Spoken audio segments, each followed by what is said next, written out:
జగిత్యాల జిల్లా కేంద్రంలోని వాణినగర్కు చెందిన ప్రముఖ సూక్ష్మ కళాకారుడు గుర్రం దయాకర్ బియ్యపు గింజలతో రామమందిరం నిర్మించాడు. ఈ నిర్మాణానికి 16,000 బియ్యపు గింజలు అవసరమయ్యాయి. ఈ నిర్మాణానికి 60 గంటల సమయం పట్టింది. మందిర ప్రారంభోత్సవం నేపథ్యంలో ప్రధాని మోడీకి బహుమతిగా ఇవ్వడం కోసం ఈ మందిరాన్ని తయారు చేసినట్టు దయాకర్ వివరించారు. నా పేరు డాక్టర్ గుర్రం దయాకర్. నేను జగిత్యాల వాసిని.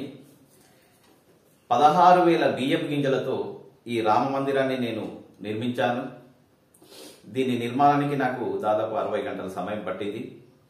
మరి యావత్ భారతదేశం ఎదురు చూస్తున్న ఈ మందిర ఓపెనింగ్ కోసం మరి దానికి నేను చాలా గర్వపడుతున్నా ఒక భారతీయునిగా.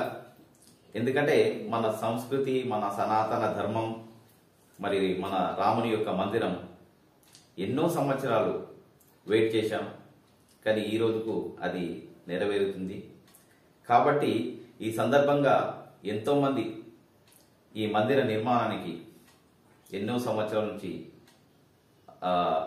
ఎన్నో ఆటుపోట్లు ఎదుర్కొంటూ పోరాటాలు చేస్తూ ఉన్నారు. మరి వాళ్ళందరికీ ధన్యవాదములు తెలుపుకుంటూ ఈ మందిరాన్ని నరేంద్ర మోడీ గారికి ఇవ్వాలని నా ఒక కోరిక. జై శ్రీరామ్.